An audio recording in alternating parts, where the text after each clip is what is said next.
어제 이제 강경화 후보 또 김동연 후보자가 이제 인사청문회가 있었죠.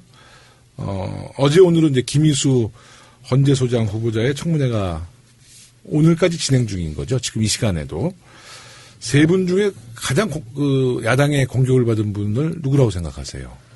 아무래도 강경화 후보가 아니었을까 싶은데요. 네. 사실 노출 기간이 너무 길었던 탓도 있는 것 같아요. 네네. 네. 네. 그러니까 좀 자신이 있어서 사실 일찍 발표를 하셨고 사실은 별 흠결이 없는 분인데 네. 워낙 물어뜯으니까 야당에서 네. 정말 참. 그러니까 이 야당의 전략이 이랬던 것 같아요. 결국은 이제 김상조 위원장한테 모든 집중되지 않았겠습니까?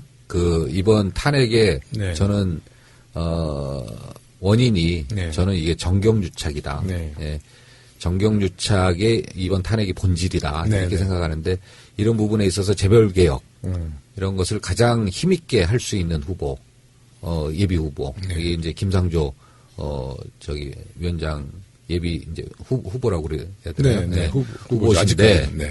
이분이 이제 본격적으로 청문회를 거쳐서 공정거래위원장이 되시면 바로 탄핵의 본질이었던 우리 사회의 정경유착을 말끔하게 해소할 수 있는 유일한 적임자시거든요. 네. 그렇기 때문에 이제 야당은 재벌을 또는 기득권 사회 이 세력을 대변하고 보호하기 위해서 철저하게 막았는데 이거는 쉽지 않다. 김상조 위원장 막기는 쉽지 않다. 그래서 전략이 그러면 이거 흠집이라도 내자. 예? 흠집이라도 내자. 그래서 강경화 후보자가 흠집을 낼 게 더 많다. 이렇게 판단해서 아마 선회한 것 같아요. 예? 네. 그래서 이런 것을 보고 참 이 전략이 눈에 보이는 거 아닙니까, 야당에. 그렇죠. 어저께 강경화 후보 청문회 혹시 보셨어요? 예, 일부는 봤습니다. 저는 굉장히 또박또박 말씀도 잘하시고. 그렇죠. 예. 정말 많은 의혹에 대해서 해명이 잘 됐다고 생각하거든요. 예. 그런데 이제 김상조 위원장님은 그래도 예전에 참여연대에서 직접 이제 재벌들의 저격수라고 그랬잖아요. 그래서 그런 이제 어떤 공세와 공격에 잘 준비를 하셨던 분이고. 네. 강경화 우리 후보님은 여성인데다가 또 유엔 쪽에서 지금 활동을 하시잖아요. 그래서 야당의 공세에는 사실 많이 준비가 안 돼 있을 거라고요. 근데도 어저께 잘 해명하시고 선방하셨다고 저는 선방하셨어요. 생각을 합니다. 예. 안타까운 부분이요. 네. 이게 우리 과연 외교를 지금 정말 이게 외교적으로 상당히 과제가 많은 지금 시기 아니겠어요? 네. 근데 이제 제가 과거에 이렇게 외교부를 이렇게 좀 보면 네. 다자회의 같은 데 가잖아요. 유럽이나 남미는 거의 로크 루소의 계보를 잇는 철학자 수준들이에요. 예? 근데 이제 우리 외교를 이렇게 보면은 주로 프로토콜하고 언어 중심입니다. 네. 예? 이게 이제 다 되는 사실상 외교의 본질인 국제 정치라든가 국제 경제에 대해서 그런 철학적 그 수준이 높지가 않아요. 그래서 과연 우리 외교가 국제 정치라든가 국제 경제에 대해서 얼만큼 역량이 있는 외교부 수장을 우리가 드릴 것이냐 이런 부분에 대해서 강력하게 고민하고 집중적으로 캐묻고 이래야 되는데 이게 본질이 아닌 부분에 대해서 너무나 이렇게 하다 보면 실제 그러면 우리 외교 역량을 높일 수 있는 과연 그런 외교부 수장이 누구냐 이런 거에 대해서는 단 한 번도 저는 청문회를 통해서 검증하거나 이런 걸 본 적이 없어요. 네. 예. 유엔에서 다자외교로 다져오신 분이잖아요. 그렇죠. 네. 물론 이제 다자외교랑 양자외교는 좀 다르다고 하지만 사실 야당에서 그분은 다자외교만 하던 분이라서 양자외교는 못한다 이런 얘기를 하는데 사실은 다자외교가 얼마나 힘든 거예요. 또 양자외교 한 분은 다자외교 못한다고 또 디스할 거고. 예. 네. 근데 정말 현재 총체적인 난국이잖아요. 우리나라가 외교적으로. 근데 이 부드러운 카리스마를 지닌 이 강경화 후보가 정말 잘 부드럽게 풀어가실 것 같은데요. 언어적으로 통역이 항상 붙기는 하지만은 공식 행사에서는 근데 이렇게 언어도 유창하게 하시고 정말 세련된 매너와 우리나라의 어떤 국격을 보여줄 수 있는 분인 것 같은데요. 네. 오늘 국민의당이 인사청문 보고서 채택도 지금 거부를 한 상태라서 네. 참 안타깝습니다. 이분이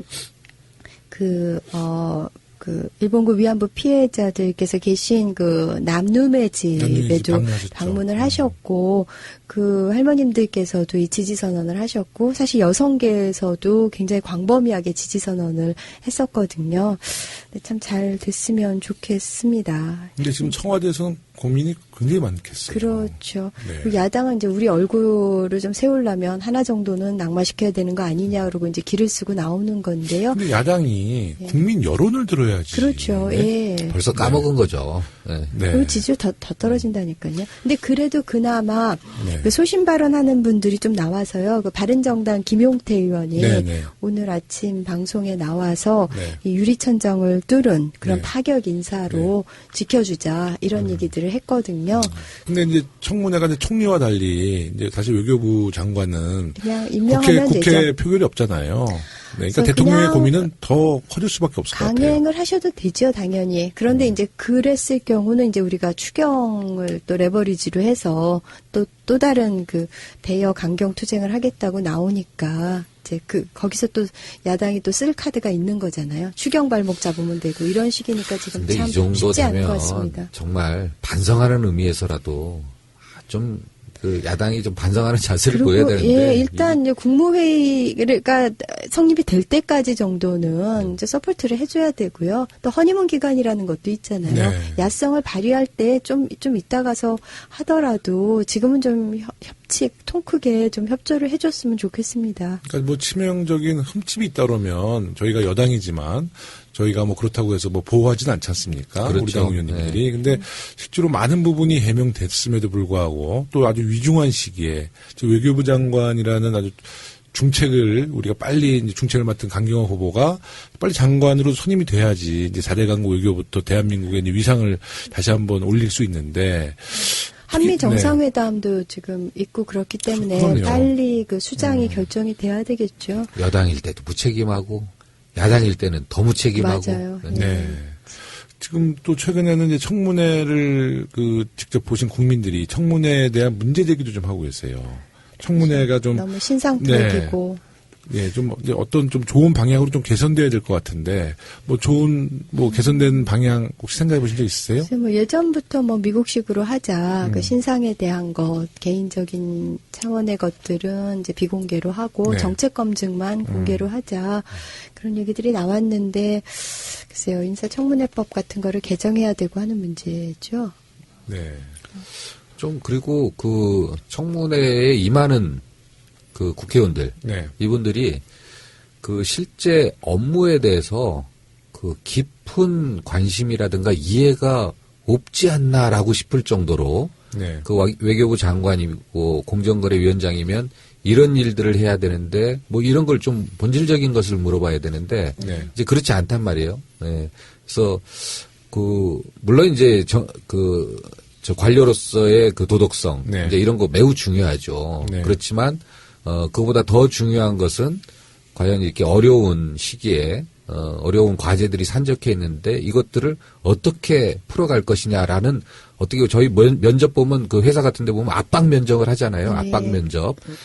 이런 것들을 해도 지금 시원치 않을 판인데 이거 참 그런 것들은 탁 실종되고 맞아요. 정말 본질적이지 않은 그것도 정말 제가 이런 말 하면 좀 여당 의원으로서 좀 뭐 할 수 있겠습니다만은 뭐 그렇게 지나치지 않은 이런 부분들을 가지고 너무 이렇게 붙잡고 있으니까 이런 것들이 좀 안타깝죠.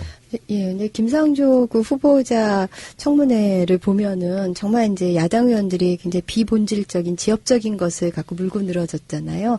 거기에 대해서 이제 딱딱 그 준비된 답변을 하시고 또 그분이 갖고 있는 어떤 정책적인 전문성 같은 게 돋보이는 사실 그래서 야당 의원들이 깔아준 것 같은 그렇죠. 저는 그런 생각이 들더라고요. 그냥 재벌개혁하면 이런 식이 안 된다. 안 돼. 왜 자꾸 재벌개혁 할 거냐 이렇게 물어보면서 논쟁을 하던가. 예. 그런 쪽으로 좀 가야 될 텐데. 사실 김상조 후보 같은 경우는 뭐 사회이사도 그렇게 많은 요청을 받았는데 안 하고 뭐 강연료 같은 것도 네. 정말 본인 기준에 딱 맞춰서 거기까지만 받으시고 정말 자기 관리를 잘 해오신 분이잖아요. 근데 그 김관영 의원 국민의당에서 그 예일대 연수 갔던 거 스폰서가 누구냐 그러면서 굉장히 좀 집요하게 물고 늘어졌고 그게 이제 다 제대로 밝혀졌고 그래서 김관영 의원이 또 문자 폭탄, 문자, 국민들의 문자 행동을 엄청나게 받고 이랬었죠. 그러니까 좀 반성을 해야 합니다. 네. 하여튼 청문회를 지켜보신 국민들께서 판단하실 문제라고 봅니다. 이런 것도 좀 문제가 있을 수 있어요. 뭐냐면은 저희가 되게 이 짧은 시간에 이분에 대해서 검증하기 위해서 그 관계기관한테 자료를 요청하잖아요. 뭐 법무부, 뭐 경찰청. 그러다 보니까 이제 의원들이 청문회를 할 때 그 후보자들에 대해서 소싱할 이런 부분들이 너무 약한 거예요. 네. 특히나 정책 검증을 하기 위해서 뭔가를 소싱할 데이터가 어찌 보면 많지 않은 거죠. 네. 그래서 이런 것들도 좀 쉽게 찾아낼 수 있는 그런 그 출처가 있으면 이런 걸 가지고 이제 또 자연스럽게 정책에 대한 검증도 할 수 있는데 그 다른 그 도덕적 검증을 하는 그건 도덕적 검증은 관계기관의 자료를 계속 요구하면 나올 수 있는 거란 말이에요.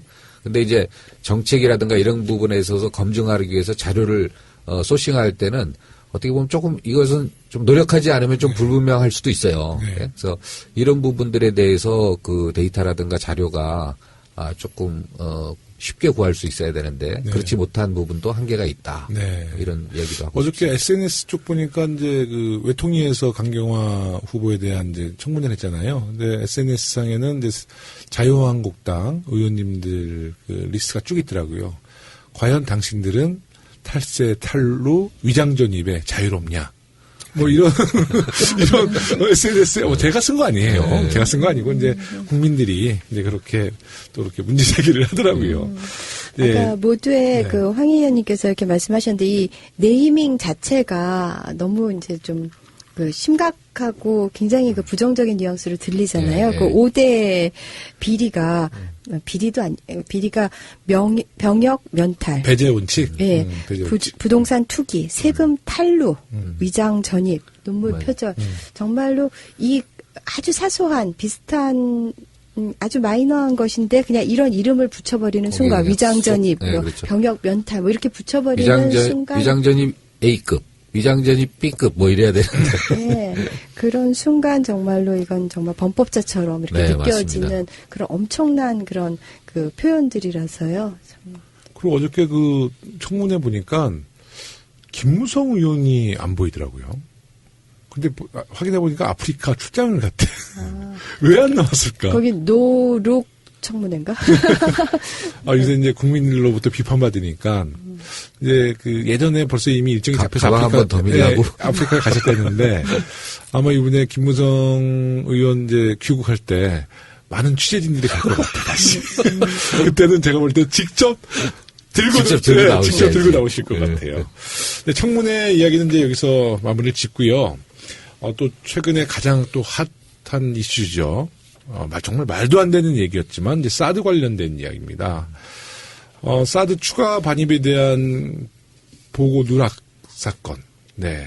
우리 일단은 위승호 국방부 정책실장의 주도로 문구가 삭제된 것을 이제 청와대가 확인했고요. 그 조사가 이제 발표됐는데요. 이번 사드 보고 누락 사건의 핵심은 뭐라고 생각하세요? 사실 이거는 김종호 의원님의 완전히 전공이시잖아요. 네, 전공까지는 아니고요. 그래서 어찌 보면은 그 개요를 쫙 그 설명을 해주시는 게 좋지 않을까 전문가의 일성을 듣도록. 이미 준비하고 있는 아니, 거예요. 아닙니다. 예. 준비는 전혀 안 됐는데. 이거 네. 우리 청취자께서 네. 대충 다 그 팔로우업을 하고 계신 네. 주제이기는 하지만 네. 그래도 간단 명료하게 한번 브리핑을 근데 해주시죠. 저는 사실 청와대 이번 조사가 조금 부족했든지 아니면 그래도 국방부의 체면을 좀 너무 살려준 것 같아요. 이게 국방부라는 것이 사실 상명하복의 체제잖아요. 네. 제가 이제 궁금한 게 있어요. 네. 우리가 사드 한계가 1조 2조 정도 한다. 2조 정도 한다. 네. 그게 어떻게 되는 거예요? 한 기가 2조라는 거예요? 한 포대가 지금 한 포대가 2조죠. 이제 6개 포대가 있거든요. 그러니까 예. 6기가 있거든요. 예. 그게 한 세트거든요. 한 예. 세트에 한 2조 합니다. 아. 네, 네. 이게 뭐 발사대랑 등등등 네네네. 다그 네, 엑스밴드 레이더 포함해서 그럼 이제 2기가 이제 들어간 거고 4기가 어디 네 들어와 개는 이제 있다는 외관에 거잖아요. 있죠. 외관. 네. 그럼 그게 다 캠페롤이라는 합쳐서 데. 2조. 네. 근데 이제 그 위승호 국방부 정책실장이 이제 주도로 했다고 그러는데 사실 그 위에는 한민국 국방부 장관 그리고 김관진 전 안보실장 있잖아요. 근데 김관진 전 안보실장이 어떻게 보면 가장 이제 대빵이고 그다음에 한민국 육사 선후배 관계니까. 근데 김관진 전 실장과 한민구 국방부 장관이 보고서를 몰랐다는 것도 정말 큰 문제예요. 알아도 문제야, 그거는. 근데 이제 그 위승호 국방부 정책실장으로 이제 어떻게 매립이 된 건데 지금 추가 조사 들어갔거든요. 근데 이 보고서 누락 문제는 저는 그렇게 봅니다. 첫 번째는 정말 당당하지 못했다. 그러니까 뭐 조직적인 은폐를 하기 위해서 저는 보고서 누락을 했다고 보고요. 그게 아니라 그러면 우리 문재인 정부를 인정하지 않았다는 거거든요. 네. 국군 통수권자로. 정말 국기문란행위죠. 네, 그렇죠. 네. 그런데 이제 자유한국당에서 지금 공세를 하는 것은 이미 보도가 된 것이고 왜 대통령이나 청와대 관계자들이 사드 6기 들어왔다는 것, 한 포대가 6기인데 사드 포대가 들어왔다고 보도 나왔잖아요. 왜 그것을 인지하지 못했느냐. 무능한 거 아니냐라고 또 지금 공세를 펼치고 있어요. 그러니까 네. 보도가 나왔는데 그걸 대통령이 보도를 통해서 보고를 받아야 되는 그러니까요. 근데 저희가 그 사드 이제 2기가 그 성주 김천에 이제 설치가 되고 4기 들어온 것이 며칠 후에 이제 YTN에서 특정 보도를 했었어요. 그래서 그때부터 저희가 여러 가지 통로로 해서 확인을 해봤어요. 국방부가 확인 안 해줬거든요. 단 한 번도 확인해 준 적이 없어요. 그럼 어떤 경로로 확인하셨어요? 그러니까 국방부에다 직접 또 확인해보고 우리 사드 특위에서도요. 여러 이제 통로를 통해서 확인을 했는데 국방부 자체에서 한 번도 확인을 해준 적이 없어요. 네. 거기다가 사드 한 포대가 약간 6기잖아요. 2기는 그러니까 성주 롯데 골프장에 이미 설치를 했어요. 네.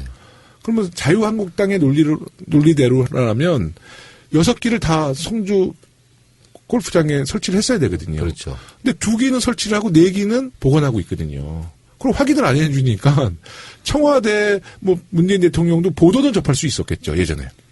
근데 그 보도를 접한 다음에 국방부에서 확인을 안 해주면 그게 사드 체계인지 아닌지 공식적으로 확인할 방법이 없는 거거든요. 그렇죠. YTN이 아마 그 사드 포대로 추정되는 그 군용 차량 지나가는 것을 이제 찍은 사진이거든요.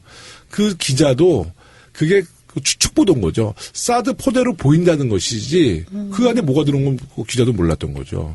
그래서 자유한국당의 지금 공세는 사실 정말 말이 안 되는 겁니다. 특히 국방 안보에 가장 중점을 둔다는 보수 정당에서 그렇게 무책임한 얘기를 하는 것에 대해서는 정말 저는 이해할 수가 없더라고요.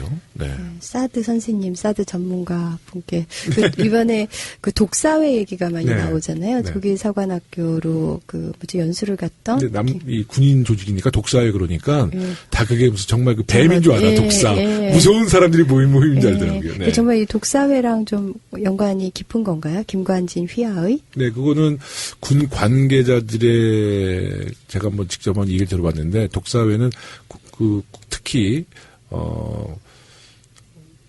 장군들은 조금씩 언급을 해주더라고요. 독사회를 다 알고 있더라고요. 네, 알자회만큼. 근데 그 안보를 소위 이제 보수 네. 진영하면은 안보를 매우 중시하는 세력들 아니겠어요? 그럼 이렇게 국군 통수권자한테 그 사드 포대가 어떻고 그 미사일이 어떻게 배치됐다라는 것을 그걸 정확하게 보고해야 되는 게 신임 대통령한테 그게 이제 정상인데 그런 것들을 누락하고 하는 것이 과연 안보를 중시하는 세력인가? 그러니까. 또 이것을 비호하고 이것을 편드는 것 자체가 사실 안보에는 그 지금 자유한국당, 새누리당, 과거 새누리당 계열 정당들이 늘 입버릇처럼 하는 얘기가 안보에는 여야가 없다. 이렇게 네. 얘기하고 있잖아요. 그럼 분명히 국군 통수권자한테 군에서 이거 보고를 제대로 안 한 것은 잘못된 일이죠. 여기서부터 안보가 구멍나고 하는 것인데 네. 이런 것을 또 대변하고 비호하고 그것을 편들고 더 황당한 것은요.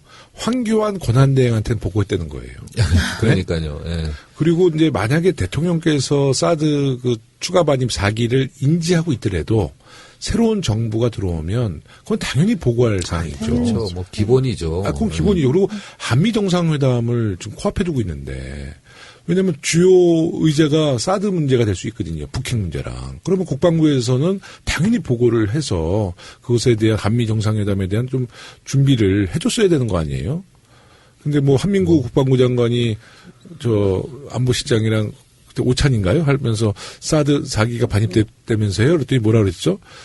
그랬어요? 뭐 이렇게 얼렁뚱땅. 네. 정말 이거는 우리나라 그 특히 국방부 이제 몇몇 그 장성들이 정말 굉장히 기강이 많이 그 좀 해이해진 거죠. 네. 다시 기강을 잡아야 됩니다. 옛날에 군에 근무하신 분들은 알지만 군풍기라고 있었습니다. 네. 군의 기강을 잡는 짬풍기가 아니라? 네. 그 기간을 그 기간이 따로 있었어요. 이 군풍기 기간을 한번 가져야 될 것 같아요. 네. 그 환경 영향 평가 관련해서도 이제 꼼수를 부렸다 이런 얘기들이 나오잖아요. 네. 이게 지금 기준이 되는 게 33만 제곱미터. 네. 그런데 이제 그걸 넘어가면 그거보다 이제 작으면 소규모 네, 환경영향 간단한 평가. 그 네. 환경 영향 평가를 받는 것이고 그게 이제 넘어가면 이제 일반 환경 영향 평가인데 네. 그것에 앞서서 뭐 전략 환경 영향 평가도 네. 받아야 되고 그래서 이제 굉장히 긴 시간이 걸리는 네. 거인 거죠. 그러니까 네. 70만 제곱미터인데 네. 그 중에서 1차로 그 33만 바로 밑에 32만 뭐 8,779 네. 네. 제곱미터 이렇게 이제 그 설정을 일부러 해놓은 축소한 거죠. 거죠. 그러니까 딱 그거 네. 맞춰 기준에 맞춰가지고 33만 제곱미터에 약간 못 약간 못 미치도록 미쳐서 소규모 환경영향 평가를 받기 위한 꼼수였죠. 예, 그러니까 그러면 지금 현재 상황이 그 네.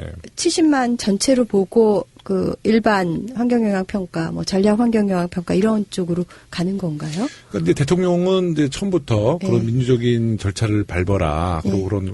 꼭 그런 그 주민 공청회부터 해서 예. 그게 사계절 현장 조사도 해야 그럼요. 되고 주민 의견 수렴도 해야 네. 돼서 적어도 1년 이상 걸리죠. 예, 제대로 된 환경영향 평가를 해야 그러니까 되는 거죠. 원래는 그 이제 부지 공유를 했잖아요. 예. 부지 공유를 롯데 성주 골프장에 사드 배치를 하기 위해서는 우리 국가 예산으로 현금 보상을 해야 되거든요. 근데 이제 현금 보상을 하게 되면 막대한 그 예산이 투입이 되잖아요. 그럼 국회 비준 사항이 되는 거죠. 그러니까 국방부에서 국회 비준을 피하기 위해서 약점 많은 롯데.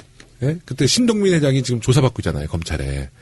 그래서 신동민 회장이 소유하고 있는 롯데그룹이 소유하고 있는 성주골프장을 선택한 거예요. 그래서 국방부에서 이제 계속 압박한 거죠. 지금 위중한 시기니까 땅을 내놔라. 그러면 우리는 남양주에 있는 국방부 땅을 맞바꾸는 걸로. 맞바꾸고 있다. 그래서 굉장히 이례적인 방법으로 이제 토지 교환, 토지 맞교환을 한 거예요. 근데 토지 맞교환을 해서 이제 부지가 공유되면 군사보호시설로 먼저 선정이 되거든요. 근데 군사보호시설이 되면 전략영향 환경평가를 반드시 받아야 합니다. 반드시 받아야 돼요. 근데 이런 절차를 다 앞뒤를 다 바꾼 거예요. 자기들 편한 대로. 네? 그리고 다 편법을 한 거예요. 그러니까 아까 말씀하셨던 33만 그 제곱미터 그 조금 못 미치게 하면서 롯데 그 성주골프장이 70만 그 제곱미터잖아요. 그래서 그 모양새가 말발구평 예, U자를 거꾸로 해놓은. 그것도 사드 배치하는데도 굉장히 어려움이 있는. 그러니까 이게 진짜로 나라를 위해서 그렇게 한 게 아니라는 거죠. 우리 외교 안보를 위해서 한다면 사드 배치를 정말 도입할 거면 가장 좋은 환경 속에서 배치해야 되잖아요. 근데 계속 어떻게 해서 알밖에 하려고. 그렇죠. 네, 거기다가 2016년도만 해도 2017년도 연말에 사드 배치하겠다 그랬어요. 왜냐하면 2017년도에는 사실 대선이 예정돼 있었거든요. 근데 박근혜 탄핵 이후에 조기 대선 되니까 갑자기 앞당긴 거 아니에요. 4월 달로. 그러니까 이런 것들이 다 의혹인 거죠. 네. 머리는 쓰라고 있는 건데 잔머리만 굴리고 있으니까 네. 참. 근데 정말 대통령께서 잘하신 게 이제 이게 사드 문제가 미국과 중국 또 러시아 이 3대 강국에서 사실 우리가 이제 틈바구니에 끼어 있는데 이 대통령께서 이 민주적인 절차에 대한 얘기를 계속 하시는 거거든요. 미국도 이제 그런 식으로 이제 저희가 설득을 하고 있는 거 아니에요. 근데 미국이란 나라는 워낙 민주주의가 성숙한 나라고 이 우리나라의 민주적인 절차에 대해서 대통령이 문제 제기를 하니까 뭐라고 그랬어요. 신뢰한다. 충분히 이해한다. 그렇죠. 이것은 미국 입장에서는 굉장히 예의를 갖춘 발언이거든요. 근데 자유한국당에서는 계속 지금도 사드 문제를 갖고 한미 갈등을 조장할 수 있는 문제가 될 수 있는 발언들을 계속 해내고 있거든요. 네. 그래서 저는 이 사드가 이런 생각을 한번 해봤어요. 네. 미국 다녀오면서 사드 문제는 결국은 미중 패권 구도의 산물이다. 미국이 중국을 견제하기 위해서 세게 설치한 것이다. 네. 그런데 이제 얼마 전에 그 미중 간의 정상회담을 하면서 저녁 식사하면서 시리아에 미사일 몇십 개 네. 쏜 거 아니에요? 네, 밥 네. 먹으면서. 네. 그 정도 되면은 미중 간의 그동안의 어떤 패권의 어떤 경쟁적 이 관계가 좀 해결 모드로 전환되는 국면 아닌가. 그렇기 때문에 양국 간의 이제는 과거 경쟁으로 치닫던 긴장으로 치닫던 사드를 중심으로 한 패권 국면이 사그라지는 국면인 거죠, 지금은. 네. 그러다 보면 이제 미중 간에 어떻게 보면 이 사드가 중요한 사건이 아닐 수도 있다는 거죠. 아, 그러면서 국제 전문가예요, 정말. 양국이 이제 주장하는 부분이 이렇습니다. 중국은 이 엑스밴드 레이더가 북핵용이 아니라 대중용이다. 그래서 MD 체계 아니냐. 그것만 아니면 좋다. 그 다음에 추가 배치 안 하면. 왜냐하면 추가 배치하면 또 다른 레이더 체계가 들어설 수 있기 때문에. 그래서 그 정도만 되면 우리 중국이 좀 물러설 수 있는 명분이 있는 거 아니냐. 이런 주장을 공식적으로 하는 거 아니겠습니까? 그 다음에 이제 미국의 주장을 보면 이래요. 절대 아니다. 이거는 철저하게 대북용이다. 이 레이더 MD 체계도 아니고 이 레이더가 중국을 감시하는 그것도 아니다. 필요하면 와서 봐라, 확인해봐라. 이게 또 미국의 공식적인 입장이에요. 네. 그러면 양국 간이 모두가 이것은 사드는 북핵용이다. 그 다음에 레이더 체계가 중국을 감시하는 체계는 아니다. 거기까지 가지 않는다. 네. 여기에 다 합의하는 거 아니겠습니까? 네. 그러면 이런 국면에서 저는 해결할 수 있다고 봐요. 네. 해결할 수 있는 것은 결국은 배치되어 있는 한국이 중심이 돼서 정말 한미중 간의 어떤 북핵 대응 테이블을 네. 조속하게 만들고 이 테이블 속에서 사드 문제는 완샷으로 저는 처리할 수 있다. 역시 미국 특사 자격이 자격이 충분하네요. 충분해. 저는 이러다가- 김영호 의원님만 네. 사드 전문가인 줄 네. 알았더니 미국- 또 네. 여기도 전문가시라서 미국 제가 대사 되는 거 아니에요? 이거 다. 근데 아까 1부 때도 제가 언급했지만 네. 이 사드 문제를 저희가 전개하는 과정 속에서 이게 알박기를 했잖아요. 막 네. 시간 조정도 하고. 지금 알박기가 안 돼 있으면 문재인 정부가 특히 한미 또 한중 관계는 정말 잘 풀어나갈 수 있는데 지금 문제는 사드 알박기 그 조기가 문제거든요. 네. 그러니까 미국도 지금 이미 이제 배치가 돼 있잖아요. 근데 우리가 그거 좀 방 빼 그러면 또 자존심 상하거든 미국도. 그러니까 정말 자유한국당 정권, 박근혜 정권이 대한민국 외교안보를 완전히 망쳐놓은 거예요. 왜 저는 알박기를 해가지고 이렇게 복잡한 구도를 만들어냈는지. 뭐 이런 거 있잖아요. 이렇게 탁 틀어놓으면 네. 어차피 북한 미사일이 날아가는 방향이 서쪽이 아니라 동쪽이니까 네. 이렇게 하면은 레이더를 틀어놓으면 뭐 그게 된다면서요. 말처럼 쉽지 않지. 말처럼 쉽지 않아. 근데 제가 좀 취재해본 결과, 이제 정권 교체 이후에 제가 이제 외교부 관계자들 좀 취재해본 결과, 이 사드 문제를 가장 처음 제안한 것이 주한미군 사령관이었다는 거예요. 주한미군 사령관이 주한미군의 안전과 부대시설 보호를 위해서 사드 배치를 제안해가지고 태평양 사령관을 통해서 오바마, 그 정부 때 그 백악관에 보고를 했다는 거예요. 근데 오바마가 10개월을 고민했대요. 그러니까 바로 오케이 한 게 아니에요.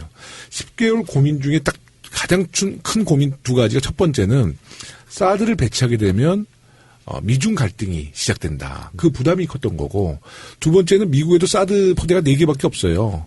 그리고 2조짜리 그 거액의 군사장비를 지금 한국이 바로 핵전쟁 나는 게 아닌데 거기에 한국에 배치하는 것도 굉장히 부담된다. 그래서 10개월을 고민했다는 거거든요. 그런데 갑자기 김관진 전 안보실장이 미국 가가지고 그걸 빨리 설치해달라더니 오바마 정부에서 뭐라고 생각하겠어요? 성조기까지 들면서 네. 시위를 그리고 할 정. 민주적인 절차 과정 없는 거 미국 정부도 그냥 다 대번에 알았을 거 아닙니까? 그래서 저는 사실 저도 황 의원님이랑 비슷한 생각이에요. 왜냐하면 미중 정상회담 전에 트럼프가 이제 비즈니스맨이니까 굉장히 중국에 심리적인 압박을 많이 줬거든요. 첫째, 환율 조작국으로 지정하겠다. 그리고 미국도 보호무역주의로 일자리 내리겠다. 중국 물건 안 사겠다. 그래서 미중 정상회담 전에는 굉장히 긴장감이 아주 팽팽했어요. 근데 실제로 딱 만날 때는 트럼프가 문제 제기 안 했거든요. 그리고 중국 좋다. 그 대신 북핵 문제를 열심히 저지해줘라. 그렇죠. 그리고 경제적인 갈등은 없어진 네. 거거든요. 근데 저는 그게 트럼프가 그건 하나의 심리전이라 봐요. 그러니까 트럼프도 중국과 경제적인 갈등이 생기면 트럼프는 모든 정치적인 철학과 노선이 미국 내수를 살리겠다는 거 아니에요. 고용 창출하고. 그런데 중국이랑 거대한 세계 공장과 경제적인 갈등이 생기면 미국도 엄청난 출혈이 생깁니다. 그렇잖아요? 그럼요. 네. 그러니까 그건 결국은 이제 외교적인 심리적인 압박이었을 뿐 실제로 그럴 생각은 없었던 거죠. 저희 특사단이 미국에 가서 느낀 점, 네. 뭐 애매한 부분도 있고 확실한 부분도 있고 이런 거 아니겠습니까? 그런데 확실한 거, 미국이 더 이상 북한에 대해서 이런 무력 대응, 이게 강경책이라고 하는 것은 이제 무력을 활용한 이런 거에 대해서는 전혀 고려하지 않아요. 이거는 결국 최종 목적지는 북한을 대화의 테이블로 끌어내고 그래서 비핵화하는 이게 이제 최종 목적지지 뭐 선제 타격을 해서 무력으로 제압하고 북한의 정권을 뭐 무너뜨리고 교체하고 뭐 이런 거는 전혀 실제로 이분들이 그러잖아요. 정확하게 아니라는 것은 얘기하잖아요. 그 외교적 수사라는 것이 좀 모호하고 이렇게 얘기할 수도 있는데 그 부분에 대해서 유일하게 아주 클리어하게 얘기했단 말이에요. 그러나 다만 그 과정까지 가는 데 있어서는 제재와 그 압박을 극대화시킨다. 이제 이 정도의 스탠스에 대해서 한미 간에 이제 공조한 거지. 그렇기 때문에 분명히 그 최종적으로 우리가 우려하는 부분에 있어서 네. 이런 것들은 없다. 그게 확인됐기 때문에 저는 뭐 솔루션은 그야말로 여러 가지가 있을 수 있다. 그것을 결국은 우리 새 정부가 네. 발빠르게 영업하면서 돌아다니고 할 때만이 우리의 역할을 찾아낼 수 있고 문제를 해결할 수 있다.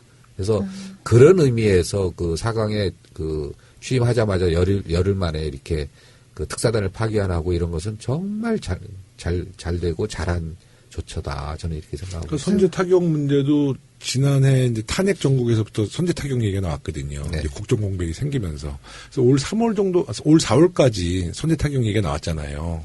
근데 이제 문재인 대통령 취임 이후에 사실 선제 타격이라는 이야기는 이제 거의 사라지고 들어갔죠. 있죠. 예. 근데 그때 뭐 증권가나 또 많은 이제 사람들이 이제 무슨 얘기를 했냐면 정말 선제 타격 가능하다. 전쟁을 하기 위한 것은 국익을 위해서 하는 거 아니겠어요? 그러면 실제 이제 미국이 이걸 통해서 선제 타격을 통해서 얻는 게 있어야 되는데 실제로 전문가들 얘기를 들어보면 이라크 전쟁 비용의 5배가 든답니다. 아, 그래요? 북한과 전쟁을 하게 되면.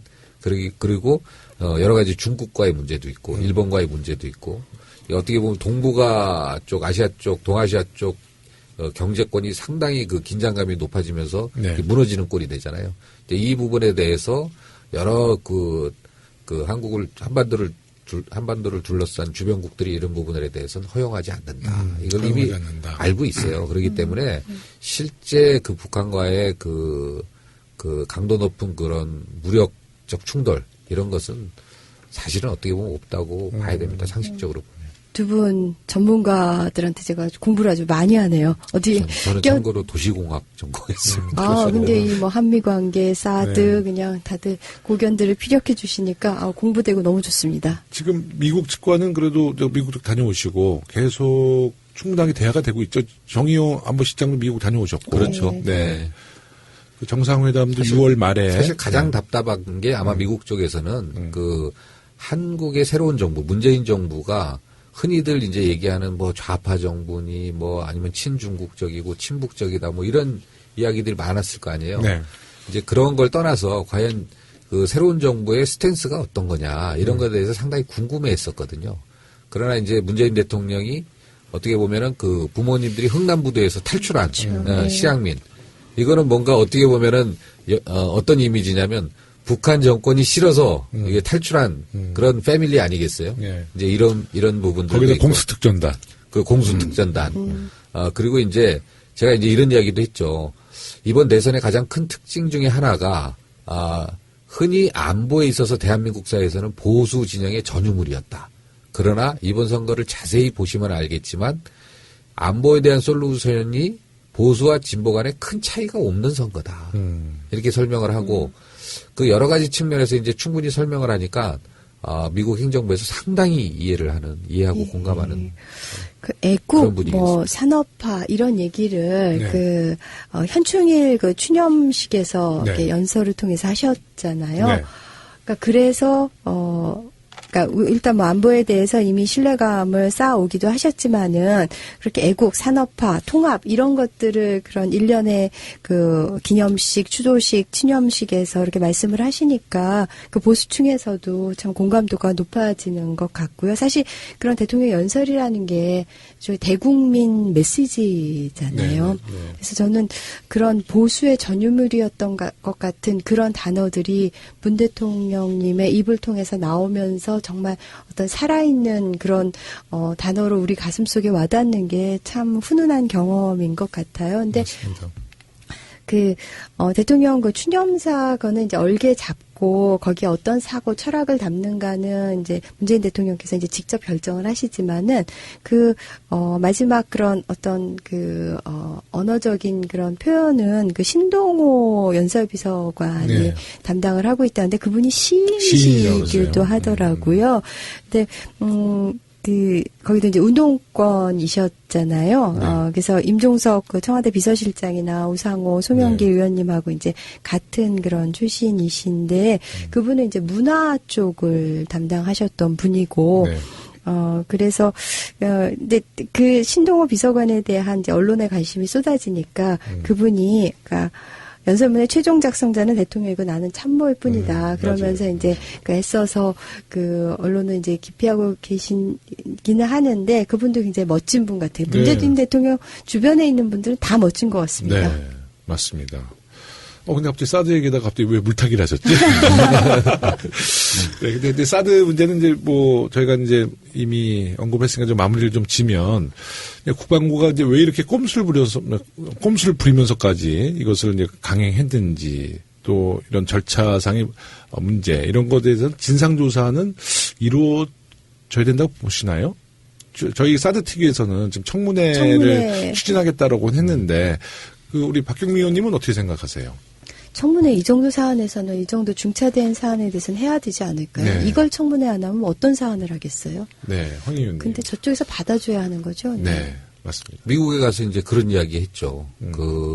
이번 새 정부의 탄생 배경에는 그 시민 파워에 의해서 촛불 전국에 대통령을 탄핵할 정도 그런 분위기에서 새로 치러진 선거다. 미국에서 영어로 그렇게 얘기해줬다고?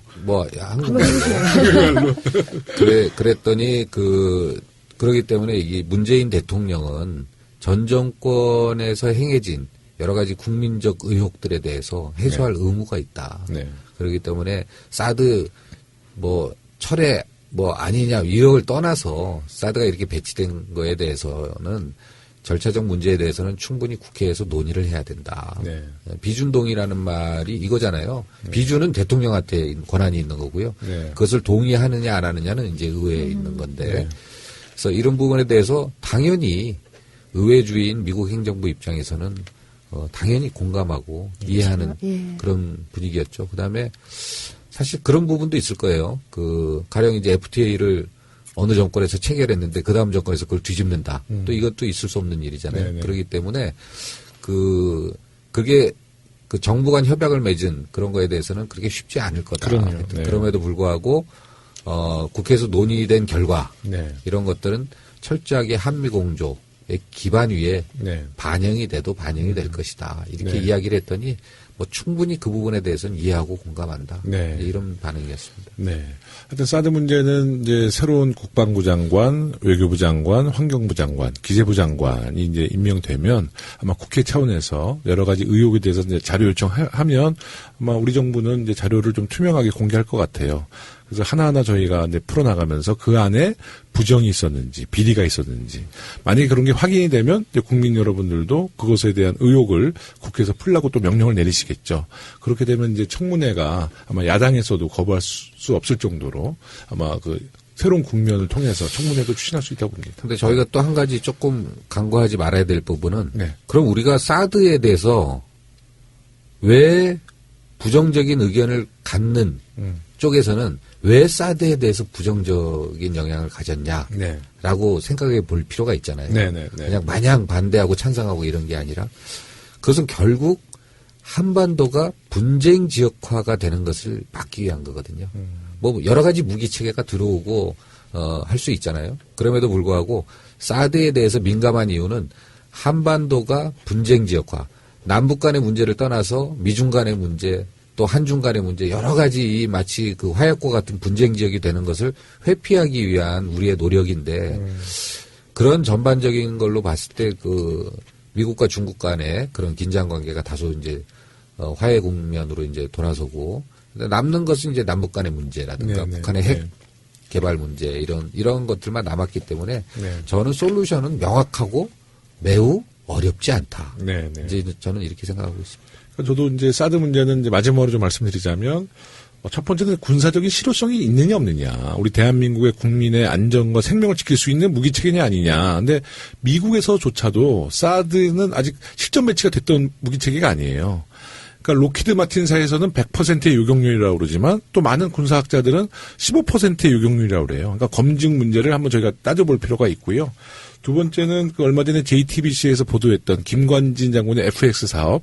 원래 F-15로 결정된 사항을 마지막에 회의를 통해서 2시간 만에 F-35로 바꿨어요. 근데 공교롭게도 F-15는 보잉사 거고 F-35는 로키드 마틴. 사드와 제조사가 같아요. 그거는 좀 한번 네. 짚어봐야 되겠다. 그래서 이제 이런 의혹에 대해서 자꾸 이제 야당에서는 뭐 정치 보복이라고 하지만 우리가 그런 특히 방산 비리에 대해서는 척결해야 되잖아요. 그래서 이제 이런 문제도 국회에서 하나하나 이제 진상을 밝혀내야 되는데 이제 그런 공감대가 형성이 되면 아마 야당에서도 뭐 청문회나 국정조사 반대하기는 좀 어려울 것 같다. 그래서 좀 저희가 더 열심히 의정 활동을 통해서 그 진실을 밝혀내야 될 것 같습니다. 근데 사드 문제는 이제 이 정도로 마무리를 짓고요. 그 보니까 네. 그 미국 가니까 사드보다 따드. 그것도 번데기예요? 번데기더라고요. 사드. 네. 근데 추경 관련된 이야기를 좀 나눠보겠습니다. 지금 당정 간의 추경 내용에 대한 협의가 완료되고 이제 국회에 보고가 됐죠? 추경. 네. 대통령께서 의회를 설득하는 그런 연설도 예, 하시고. 그럼 대통령께서 국회 오세요? 예, 12일에 추경 관련해서 이제 이해를 구하는 그런 또 감동적인 연설을 펼치시겠죠. 근데 이번 추경은 다른 때와 달리 그래서 일자리 추경이잖아요. 일자리 추경에서 인류 산무 반대하는 게 이상한 거 아닌가? 그렇죠. 일자리만을 위한 추경이고 네. 그다음에 세 가지가 없다. 네. 대규모 SOC 사업 없고 선심성 지역 예산 없고 그다음에 국채 발행 없다. 네. 주로 또 정말- 저소득층을 위한 그렇죠. 네, 추경인데 지금 자유당이 반대해요? 반대해요 지금? 아직 공식 어제 네, 왔잖아요. 그렇죠. 추경안이. 그래서 아직까지 반대 의견까지 내는 아니요 반대를 하고 있다고 보도가 예, 나왔어요. 예, 예. 근데 당론으로 뭐 혹은 뭐 이렇게 채택한 아주 공식적인 표명은 아닌데 뭐 그러니까 이게 이제 일자리- 인사청문회가 좀 맞물려가지고 엮어갖고, 엮어가지고 이제 국회 보이콧도 하고 이것을 하나의 이제 그 안 좋은 거는 다 도구로 써가지고 하는구나. 뭐 뭔가에 좀 뭐 자기들의 뭐 이익을 좀 찾아내려고 지금 고민 중인 것 같아요.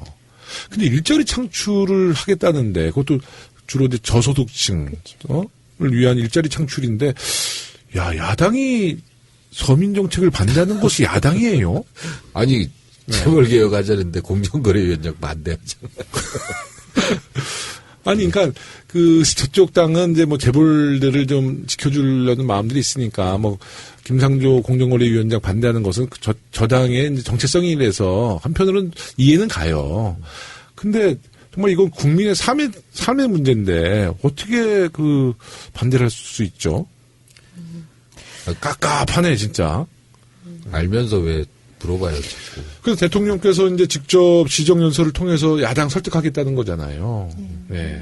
근데 우리도 이제 야당 해봤잖아요. 뭐 반대도 할 수 있지만 우리가 반대했던 것들은 정말 명분이 있고 반대를 할 수밖에 없는 걸 반대했었던 것 그럼요. 같고요. 근데 지금은 정말 그냥 발목 잡기, 반대를 위한 반대 그런 아집과 그냥 몽리로 보여요. 글쎄요, 그러니까. 제가 좀 객관적으로 정말 제 3자의 입장에서 상황을 이제 보려고 하지만 정말 우리는 의미 있는 반대를 했던 것 같고 여기는 정말 정말 그냥 야당이기 때문에 반대하는 것 같은 그런 억지스러움이 근데 많이 느껴집니다. 야당에서 지금 추경에 반대하는 입장을 이야기하면서 뒤로는 지역구 예산을 반영해달라고 그렇죠. 예. 그 요청이 막 쇄도하고 있대. 그러니까 아, 우리도 안 하는 짓을 말이야. 그러니까 이런 것 같아요. 이제 추경하면은 사람들이 세세히 구분해서 보지 않죠. 항상 그 추경이라는 그 단어 때문에 네. 늘상 하는 네. 뭐 이런 그 돈 더 쓰는 지난번에 예산 잘 세우지 왜 네. 제대로 못 세워서 또 더 이 정도로 받아들이는데 대통령께서 의회 연설을 하면서 네. 그 추경의 내용과 이런 것들이 상당히 대국민적으로 의제화될 것 같아요. 네. 과연 이것을 찬성할 것이냐 반대할 것이냐. 지금은 단순하게 추경 해가지고 뭐 자세하게 잘 모르잖아요.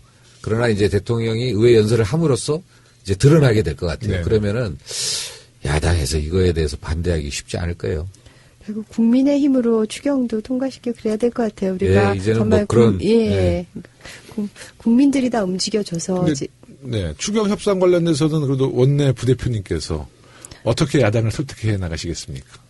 그래서 지금 부분적으로는 그 반대 이 소득주도 성장 뭐 이 일자리 추경 이거에 대해서도 반대 의견을 내는 것 같은데요. 산발적으로 네. 아마도 이제 그 인사청문회 사실 그 김상조 후보에 대한 인사청문 그 결정도 지금 일부러 이제 내일로 미룬 거잖아요. 네. 이 어제 김상조 위원장? 김상조 위원장 말고 그 이후에 네. 이제 강경화 김희수 이렇게 네. 그거랑 이제 연계지어서 어쨌든 패키지 뭐 딜을 하든지 이러려고 지금 거기서 이제 전략을 쓰는 거잖아요. 네. 그래서 이 청문회 인청 관련한 거랑 또 추경이랑 뭐 어쨌든 뭐 복잡한 그런 경우의 수를 가지고 이제 머리를 굴리겠죠. 그래서 이제 그 각각 우리도 그 경우의 수들에 대해서 이제 원내에서 뭐 잘 대처를 해야죠. 우리 좀 든든한 그런 그 어떤 맏형 같은 그런 여당의 그런 어떤 품격을 가지고 어떻게 잘 협상을 해야죠. 네. 근데 지금 그 자유당 원내대표 이름도 잊어버렸네. 정우택. 정우택. 네, 비대위원장까지 네. 함께하고 있는 거죠. 그때 그 현충원에서 대통령께서 추념사 하시는데 듣지도 않고 보지도 않으시던데, 네. 그냥 주무셨어요. 아, 그래요? 네, 근데 JTBC에서 그것도 어저께 보도했어요. 근데, 그냥 너무 감동을 받아서 음미하고 있었다라고 정은택 원내대표는 그렇게 발언을 했는데, JTBC에서 그 동영상을 또 확대하더라고요. 확대하는데 이렇게 자면 약간 고개를 이렇게 떨고잖아요. 그런 것까지 확대해가지고 보도를 하는 거야. 야, 근데 하여튼 좀 야당이 협치를 하려면 정말 좀 진정성 갖고 좀 머리를 맞대고 좀 고민을 해야 되는데, 뭐 대통령의 발언도 보지도 않고 듣지도 않는데 참 걱정입니다. 대통령께서 국회에 오셔서 시정연설을 통해서 이것은 야당을 한번 설득해 보겠다는 의지 아니시겠어요? 근데 그 현장에서도 자유한국당에서 뭐 이미 마음의 결정을 내리고 뭐 대통령의 이제 연설을 들으신다라면 참 앞으로의 국회가 걱정이 되는 거죠. 그래서 네. 아까도 제가 말씀드렸지만 네. 이게 정치가 국회를 바라보고 청와대를 바라보고 정치인들이 정치를 하게 되면은 네. 큰 그 오산이 착오가 생길 수가 있어요. 과연 이 여의도와 청와대를 바라보는 네. 과연 국민들의 표정이 어떤지 네. 우리 뭐 여당 의원들도 물론이고 야당 의원들이 특히 이 국민들의 표정을 보면서 네. 이 정치를 하셔야지 이제 네. 이런 식으로 하게 되면 또 다른 불행이 더 찾아올 수 있다라는 것을 엄중히 경고하는 바입니다. 네. 오늘 저희 워크숍 있었잖아요. 그래서 이제 정책위 의장이죠. 김태년 정책위 의장이 추경에 대해서 쭉 한번 오늘 좀 브리핑 의총에서 해주셨는데. 예, 자세하게 브리핑을 해주셨죠. 예, 우리 대변인 출신이시니까 그 2017년도 추경안에 대한 어떤 좀 총괄을 우리 청취자들에게 한번 그럴 필요가 말씀해 주시죠. 있겠네요. 일단 공무원을 약 한 12,000여 명 좀 공동부문 일자리를 만드시겠다는데 그 안에는 소방관들 소방관, 계세요. 교사, 예. 소방관 이제 충원해서 그 소방관들의 눈물을 닦는 법도 우리가 지금 발의했잖아요. 그래서 한번 일단 네. 추경 전체 규모가 11조 2천억 원이고요. 네. 여기 보면은 이제 크게 4개의 구성 요소로 되어 있는데 일자리 창출, 네. 일자리 여건 개선, 네. 서민 생활 안정, 네. 지방재정부가 하나도 놓칠 수 없는 정말로 그 민생과 관련된 정말 일자리 창출과 관련된 그런 항목들이죠. 네. 그래서 세세하게 들어가 보면 뭐 금방 말씀하신 대로 공무원 12,000명 여기 이제 소방관이나 교사와 같이 정말 필요한 그런 공공부문 일자리 늘리는 거. 네. 그다음에 중소기업 청년 취업 지원하거나 재기할 수 있도록 지원하는 그런 청년 펀드. 실업에 대한 그렇죠. 예, 예. 투자를 하겠다는 거 아니에요? 또 스타트업, 창업 촉진하고 신산업 일자리를 창출하는 거 이런 너무 것도 중요한 정말로 거네. 네. 미래 먹거리를 위해서 꼭 필요한 그렇습니다. 일들이죠. 네. 그리고 또 일자리 여건 개선하고 관련해서는요. 세대별 맞춤형 일자리를 일자리 지원. 지원하는 거 그리고 또 매우 중요하죠. 여성 일자리 환경 개선하고 소상공인 지원하는 거 정말 하나하나 네. 주옥 같은 그런 항목들입니다. 정말 우리 그 국민들 그 피부에 와닿는 이제 네. 그런 항목들로 다 구성이 되어 있고요. 네. 뭐 치매 의료비 부담 경감시킨다든지 주거 교육 등 생계 부담을 완화한다든지 미세먼지 뭐 네. 에너지 절감을 지원한다든지 정말 다 필요한 항목들이고 저는 12일에 문재인 대통령께서 오셔서 네.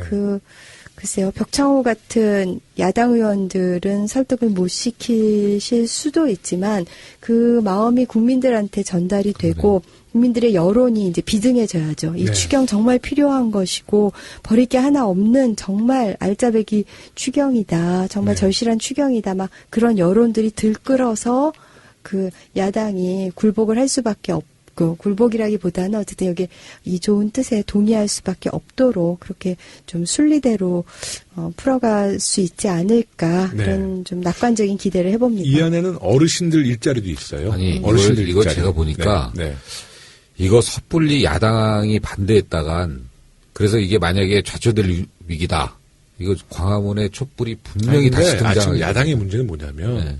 더 이상 내려갈 이게 없어. 이 아니, 여론이 지금 8% 하여튼 7%니까 그럼에도 막 가는 불구하고 거예요, 거기는. 이것은 이게 대상자를 봐요. 네. 예? 이거는 만약에 이걸 반대하면 광화문 촛불 다시 등장합니다. 네. 이거는 광화문이 아니겠다. 여의도에 촛불 다시 등장할 정도로 정말 이거는 안 하면 안 돼.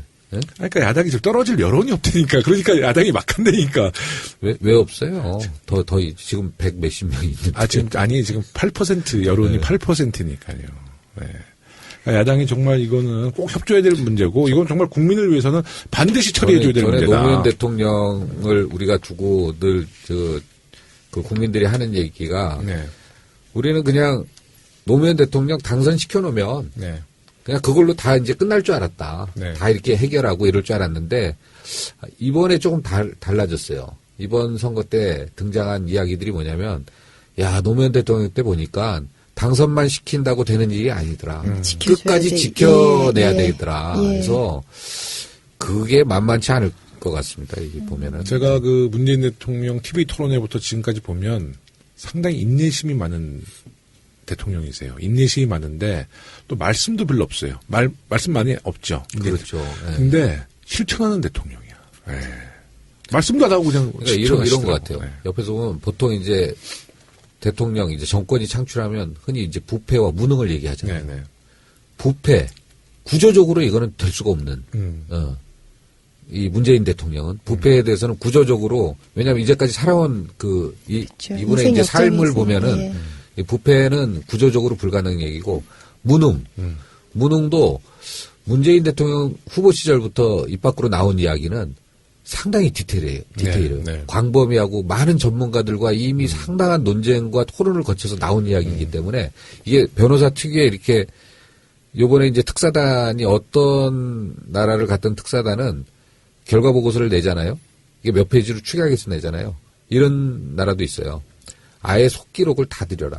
그래야 모든 정황을 다 감지하시고 인지하실 거다. 디테일. 그런데 그거를 다 읽으시는 거예요. 네? 변호사를 보면 막 수백 페이지 그렇죠. 이거 다 읽잖아요.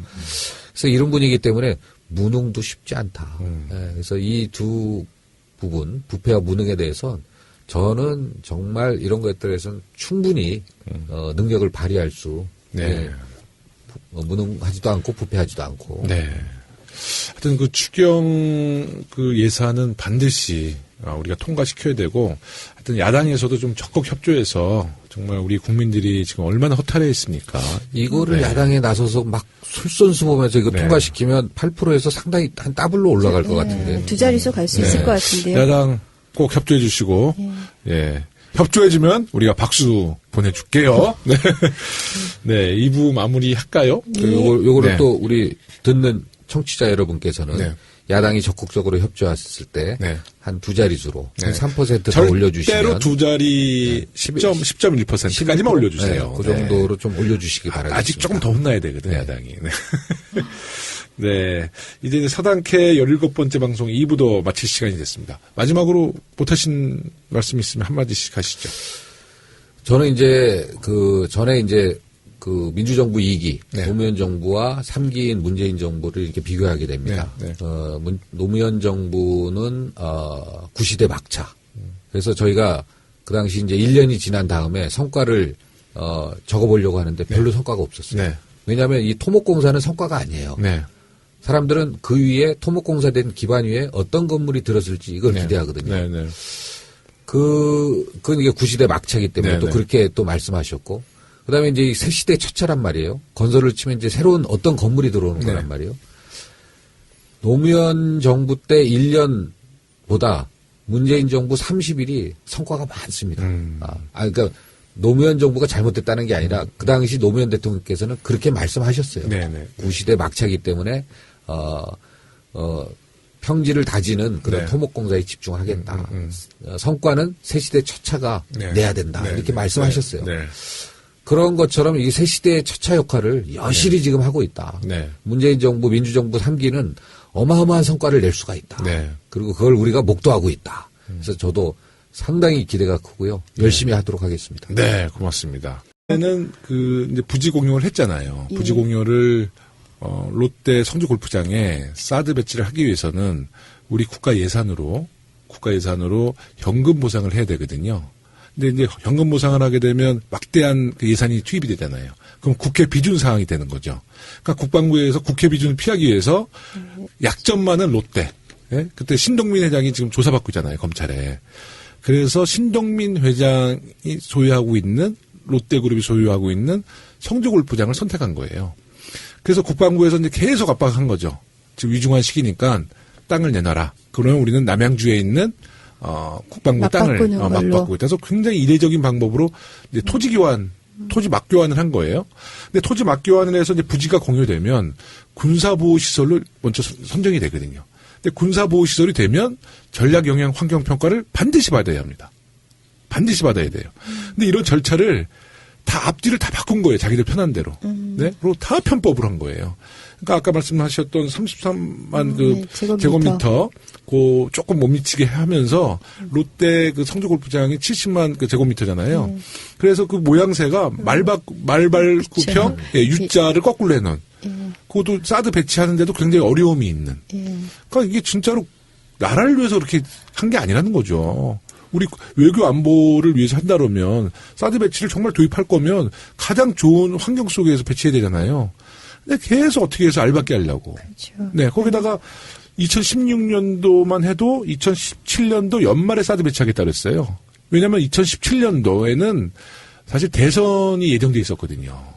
근데 박근혜 탄핵 이후에 조기 대선 되니까 갑자기 앞당긴 거 아니에요. 4월 달로. 그러니까 이런 것들이 다 의혹인 거죠. 네. 머리는 쓰라고 있는 건데 잔머리만 굴리고 있으니까. 네. 참. 근데 정말 대통령께서 잘하신 게 이제 이게 사드 문제가 미국과 중국 또 러시아 이 3대 강국에서 사실 우리가 이제 틈바구니에 끼어 있는데 이 대통령께서 이 민주적인 절차에 대한 얘기를 계속 하시는 거거든요. 미국도 이제 그런 식으로 이제 저희가 설득을 하고 있는 거 아니에요. 근데 미국이란 나라는 워낙 민주주의가 성숙한 나라고 이 우리나라의 민주적인 절차에 대해서 대통령이 문제 제기를 하니까 뭐라고 그랬어요. 신뢰한다. 충분히 이해한다. 그렇죠. 이것은 미국 입장에서는 굉장히 예의를 갖춘 발언이거든요. 근데 자유한국당에서는 계속 지금도 사드 문제를 갖고 한미 갈등을 조장할 수 있는 문제가 될 수 있는 발언들을 계속 해내고 있거든요. 네. 그래서 저는 이 사드가 이런 생각을 한번 해봤어요. 네. 미국 다녀오면서 사드 문제는 결국은 미중 패권 구도의 산물이다. 미국이 중국을 견제하기 위해서 세게 설치한 것이다. 네. 그런데 이제 얼마 전에 그 미중 간의 정상회담을 하면서 저녁 식사하면서 시리아에 미사일 몇십 개 네. 쏜 거 아니에요? 네, 밥 네. 먹으면서. 네. 그 정도 되면은 미중 간의 그동안의 어떤 패권의 어떤 경쟁적 이 관계가 좀 해결 모드로 전환되는 국면 아닌가. 그렇기 때문에 양국 간의 이제는 그 과거 경쟁으로 치닫던 긴장으로 치닫던 그 사드를 중심으로 한 그 패권 국면이 사그라지는 국면인 거죠, 지금은. 네. 그러다 보면 이제 미중 간에 어떻게 보면 이 사드가 중요한 사건이 아닐 수도 있다는 거죠. 아, 그러면서 근데 국제 전문가예요, 정말. 양국이 이제 주장하는 부분이 이렇습니다. 중국은 이 엑스밴드 레이더가 북핵용이 아니라 대중용이다. 그래서 MD 체계 아니냐. 그것만 아니면 좋다. 그 다음에 추가 배치 안 하면. 왜냐하면 추가 배치하면 또 다른 레이더 체계가 들어설 수 있기 때문에. 그래서 그 정도만 되면 우리 중국이 좀 물러설 수 있는 명분이 있는 거 아니냐. 이런 주장을 공식적으로 하는 거 아니겠습니까? 그 다음에 이제 미국의 주장을 보면 이래요. 절대 아니다. 이거는 철저하게 대북용이다. 이 레이더 MD 체계도 아니고 이 레이더가 중국을 감시하는 그것도 아니다. 필요하면 와서 봐라, 확인해봐라. 이게 또 미국의 공식적인 입장이에요. 네. 그러면 양국 간이 모두가 이것은 사드는 북핵용이다. 그 다음에 레이더 체계가 중국을 감시하는 체계는 아니다. 거기까지 가지 않는다. 네. 여기에 다 합의하는 거 아니겠습니까? 네. 그러면 이런 국면에서 저는 해결할 수 있다고 봐요. 네. 그 해결할 수 있는 것은 결국은 배치되어 있는 한국이 중심이 돼서 정말 한미중 간의 어떤 북핵 대응 테이블을 네. 조속하게 만들고 이 테이블 속에서 사드 문제는 완샷으로 저는 처리할 수 있다. 역시 그 미국 특사 자격이 자격이 충분해. 저는 이러다가- 김영호 의원님만 네. 그 사드 전문가인 줄 네. 알았더니 미국- 또 네. 여기도 전문가시라서 미국 제가 대사되는 거 아니에요? 이거 다. 아니, 근데 아까 1부 때도 제가 언급했지만 네. 이 사드 문제를 저희가 전개하는 과정 속에서 이게 알박기를 했잖아요. 막 네. 시간 조정도 하고. 지금 알박기가 안 돼 있으면 문재인 정부가 하셨어요. 그러니까 국방부에다 직접 또 확인해보고 우리 사드 특위에서도요. 여러 이제 통로를 통해서 확인을 했는데 국방부 자체에서 한 번도 확인을 해준 적이 없어요. 네. 거기다가 사드 한 포대가 약간 6기잖아요. 2기는 그러니까 성주 롯데 골프장에 이미 설치를 했어요. 네. 그러면 자유한국당의 논리대로라면 6기를 다 성주 골프장에 설치를 했어야 되거든요. 그렇죠. 근데 2기는 설치를 하고 4기는 보관하고 있거든요. 그럼 확인을 안 해주니까 청와대 문재인 대통령도 보도는 접할 수 있었겠죠, 예전에. 근데 그 보도를 접한 다음에 국방부에서 확인을 안 해주면 그게 사드 체계인지 아닌지 공식적으로 확인할 방법이 없는 거거든요. 그렇죠. Y10이 아마 그 사드 포대로 추정되는 그 군용 차량 지나가는 것을 이제 찍은 사진이거든요. 그 기자도 그게 추측 보도인 거죠. 사드 포대로 보인다는 것이지 그 안에 뭐가 들어온 건 그 기자도 몰랐던 거죠. 그래서 자유한국당의 지금 공세는 사실 정말 말이 안 되는 겁니다. 특히 국방 안보에 가장 중점을 둔다는 보수 정당에서 그렇게 무책임한 얘기를 하는 것에 대해서는 정말 저는 이해할 수가 없더라고요. 네. 사드 선생님, 사드 전문가 분께 이번에 그 독사회 얘기가 많이 네. 나오잖아요. 네. 독일 사관학교로 연수를 갔던. 근데 이 군인 조직이니까 독사회 그러니까 예. 다 그게 무슨 정말 그 뱀인 줄 알아. 예, 독사. 예. 무서운 사람들이 모임인 줄 알더라고요. 네. 정말 이 독사회랑 좀 연관이 깊은 건가요? 김관진 휘하의? 네, 그거는 군 관계자들의 제가 한번 직접 한번 얘기를 들어봤는데 독사회는 특히 장군들은 조금씩 이렇게 언급을 해주더라고요. 독사회를 다 알고 있더라고요. 네, 알자회만큼이나. 알자회만큼. 근데 그 안보를 소위 이제 보수 네, 진영하면은 안보를 매우 중시하는 세력들 아니겠어요? 그럼 이렇게 국군 통수권자한테 그 사드 포대가 어떻고 그 미사일이 어떻게 배치됐다라는 것을 그걸 정확하게 보고해야 되는 게 신임 대통령한테 그게 이제 정상인데 그런 것들을 누락하고 하는 것이 과연 안보를 중시하는 세력인가? 그러니까. 또 이것을 비호하고 이것을 편드는 것 자체가 사실 안보에는 그 지금 자유한국당, 새누리당, 과거 새누리당 계열 정당들이 늘 입버릇처럼 하는 얘기가 안보에는 여야가 없다. 이렇게 얘기하고 있잖아요. 그럼 분명히, 국군 통수권자한테 군에서 이거 보고를 제대로 안 한 것은 잘못된 일이죠. 여기서부터 안보가 구멍나고 하는 것인데 이런 것을 또 대변하고 비호하고 그것을 편들고 더 황당한 것은요. 황교안 권한대행한테는 보고했다는 거예요. 그러니까요. 예. 그리고 이제 만약에 대통령께서 사드 그 추가 반입 사기를 인지하고 있더라도 새로운 정부가 들어오면 그건 당연히 보고할 사항이죠. 그렇죠. 뭐 기본이죠. 그건 기본이죠. 그리고 한미 정상회담을 지금 코앞에 두고 있는데 왜냐하면 주요 의제가 사드 문제가 될 수 있거든요. 북핵 문제랑. 그러면 국방부에서는 당연히 보고를 해서 그것에 대한 한미 정상회담에 대한 좀 준비를 해줬어야 되는 거 아니에요? 근데 뭐 한민구 국방부 장관이 저 안보실장이랑 그때 오찬인가요? 하면서 사드 4기가 반입됐다면서요? 그랬더니 뭐라 그랬죠? 그랬어요? 뭐 이렇게 얼렁뚱땅. 네. 정말 이거는 우리나라 그 특히 국방부 몇몇 그 장성들이 정말 굉장히 기강이 많이 그 좀 해이해진 거죠. 네. 다시 기강을 잡아야 됩니다. 옛날에 군에 근무하신 분들은 알지만 군풍기라고 있었습니다. 네. 군의 기강을 잡는 짬풍기가 아니라? 예. 그 기간을 그 기간이 따로 있었어요. 이 군풍기 기간을 한번 가져야 될 것 같아요.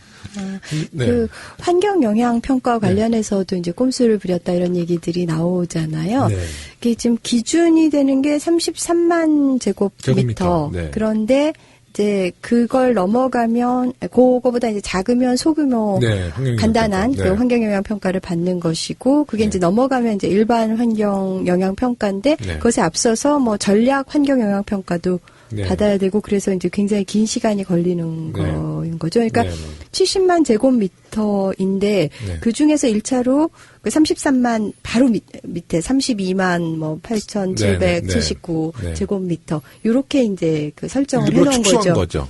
그러니까 딱 그거 네. 맞춰 기준에 맞춰가지고 33만 제곱미터에 약간 못 약간 못 미치도록 미쳐서 소규모 환경 영향 평가를 받기 위한 받도록 꼼수였죠. 예, 그러니까 그러면 지금 현재 상황이 그 네. 70만 전체로 보고 그 일반 환경영향평가, 뭐 전략 환경영향평가 이런 쪽으로 가는 건가요? 그런데 대통령은 이제 처음부터 네. 그런 민주적인 절차를 밟아라. 그리고 네. 그런 꼭 그런 그 주민 공청회부터 해서 예.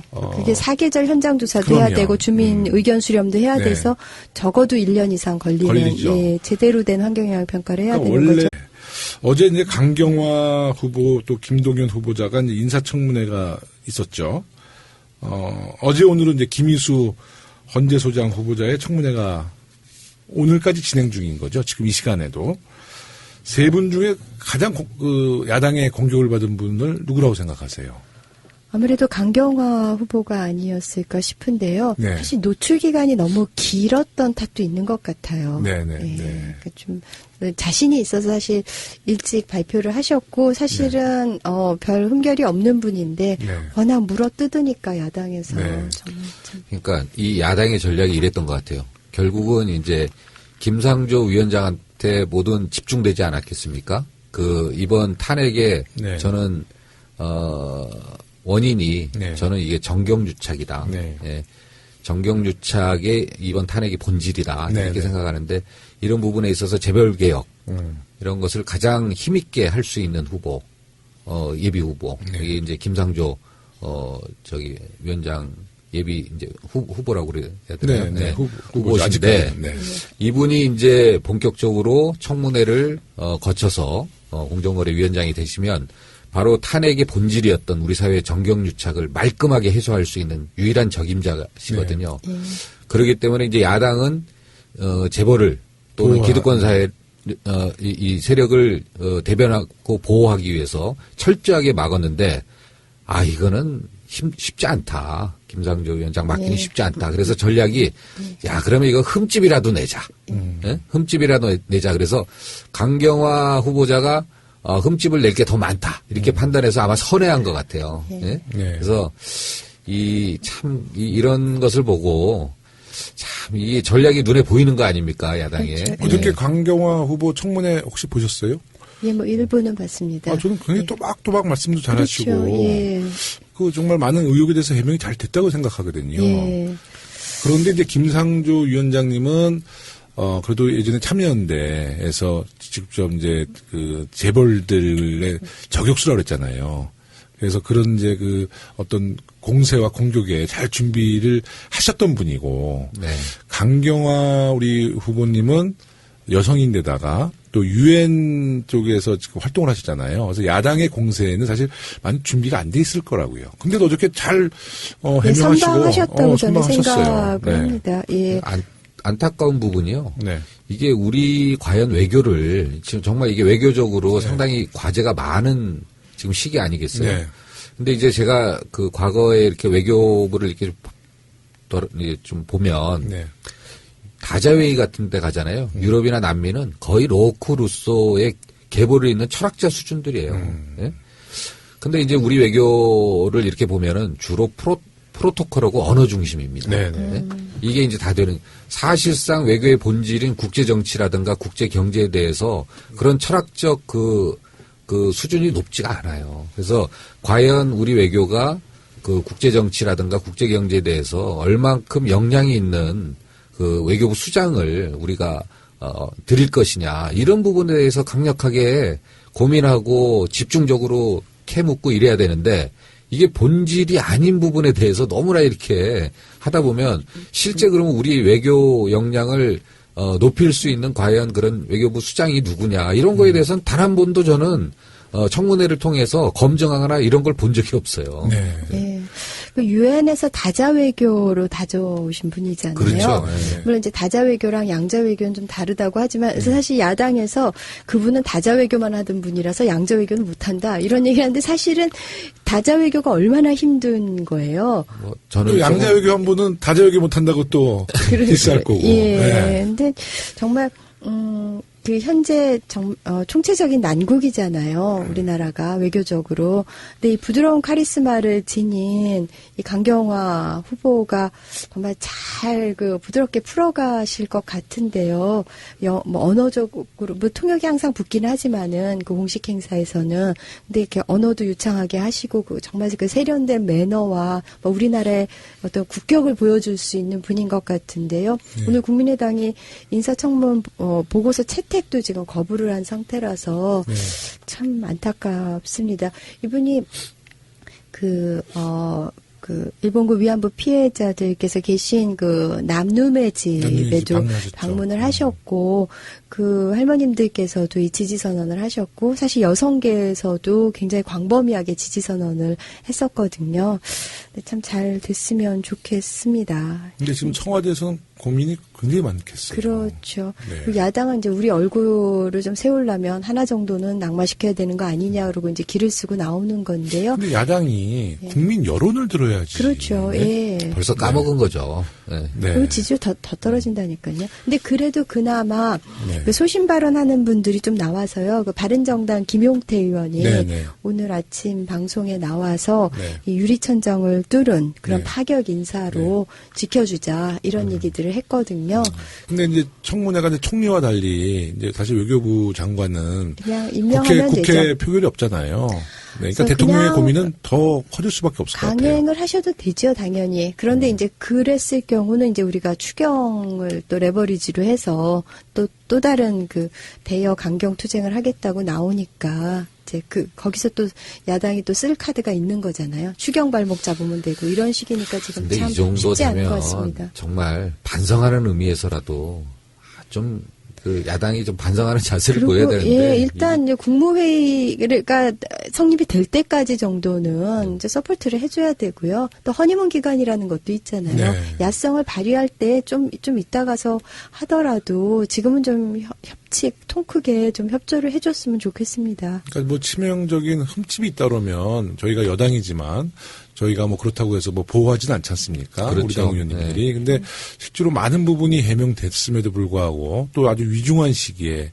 외교부 장관이라는 아주 중책을 우리가 빨리 이제 중책을 맡은 강경화 후보가 빨리 장관으로 선임이 돼야지 이제 4대 강국 외교부터 대한민국의 이제 위상을 다시 한번 올릴 수 있는데 한미 정상회담도 지금 있고 그렇기 때문에 그럼요. 빨리 그 수장이 결정이 돼야 되겠죠. 여당일 때도 무책임하고 야당일 때는 더 무책임하고. 맞아요. 네.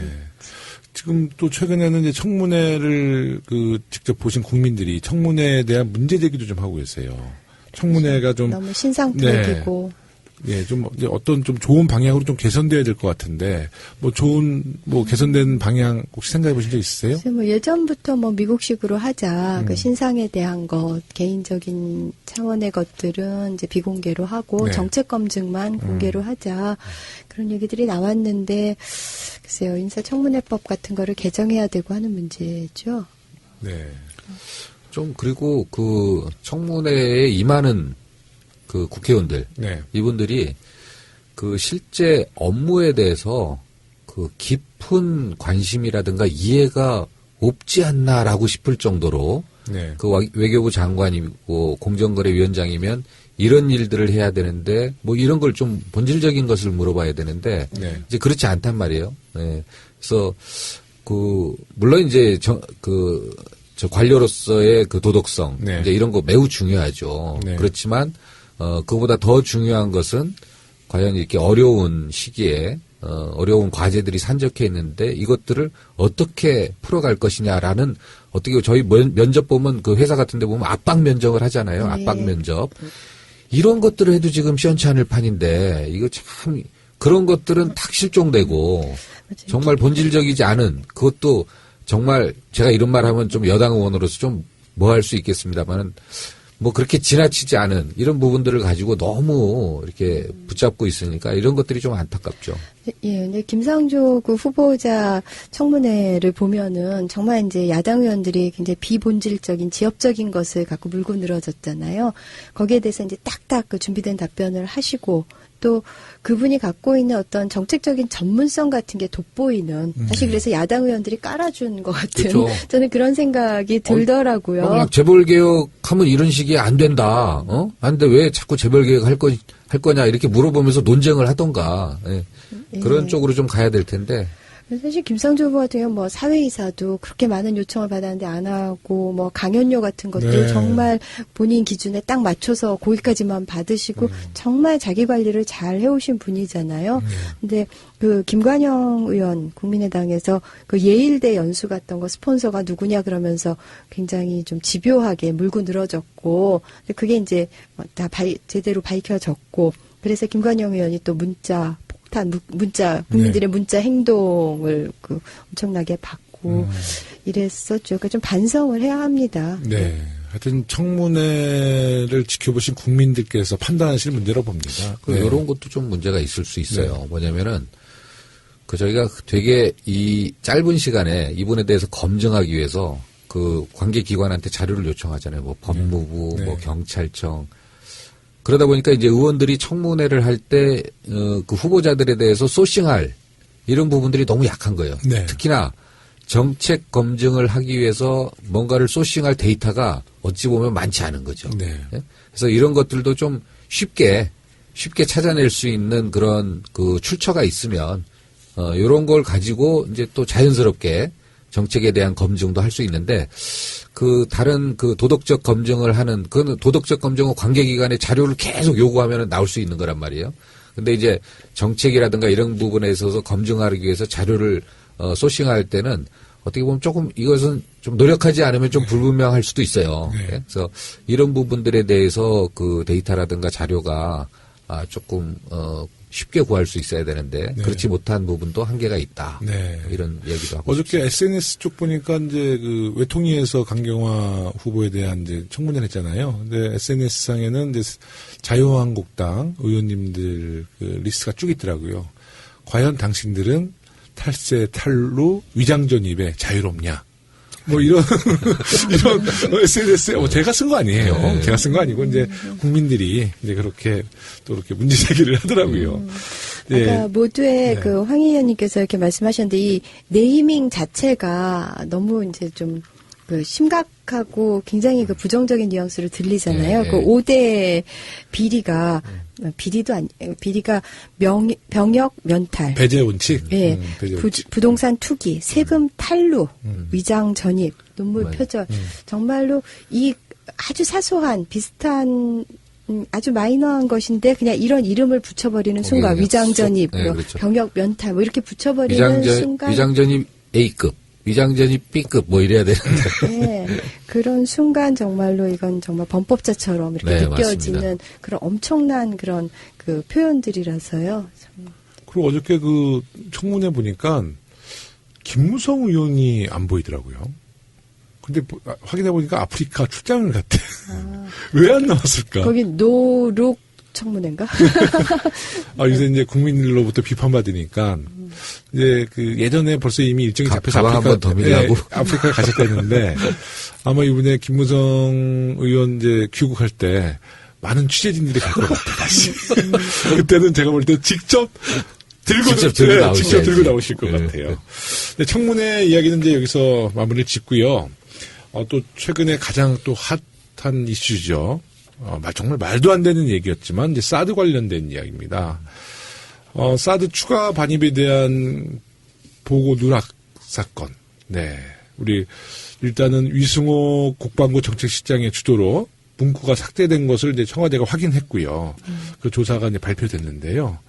이번 사드 보고 누락 사건의 핵심은 뭐라고 생각하세요? 사실 이거는 김용호 의원님의 완전히 전공이시잖아요. 네, 전공까지는 아니고요. 그래서 어찌 보면은 그 개요를 쫙 그 설명을 해주시는 게 좋지 않을까. 전문가의 일성을 듣도록. 이미 준비하고 있는 아니, 거예요. 아닙니다. 예. 준비는 전혀 안 됐는데.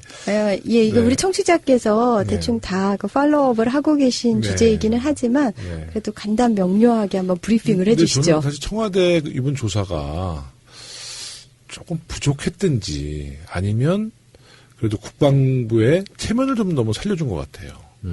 이게 국방부라는 것이 사실 상명하복의 체제잖아요. 네. 자, 이제 궁금한 게 있어요. 네. 우리가 사드 한계가 1조 뭐 2조 정도 한 2조 정도 한다. 네. 그게 어떻게 되는 거예요? 한 기가 2조라는 거예요?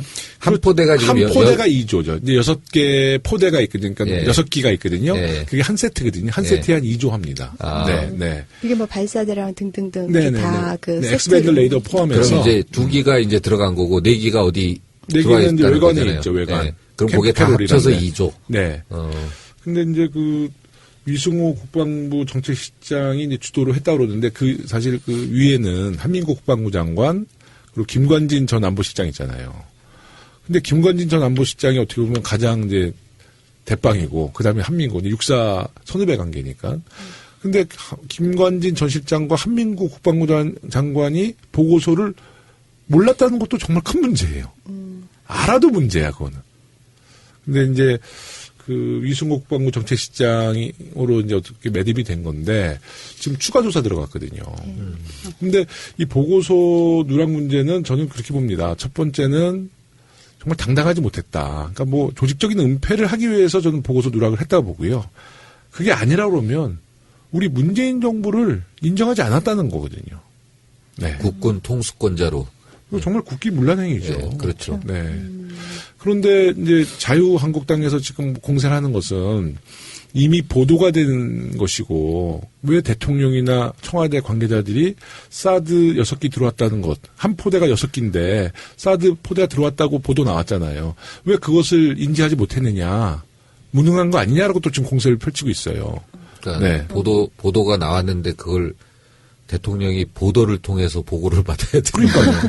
근데 저희가 그 사드 이제 2기가 그 성주 김천에 이제 설치가 되고 4기 들어온 것이 며칠 후에 이제 YTN에서 특정 보도를 했었어요. 그래서 그때부터 저희가 여러 가지 통로로 해서 확인을 해봤어요. 국방부가 확인 안 해줬거든요. 단 한 번도 확인해 준 적이 없어요. 그럼 어떤 경로로 확인?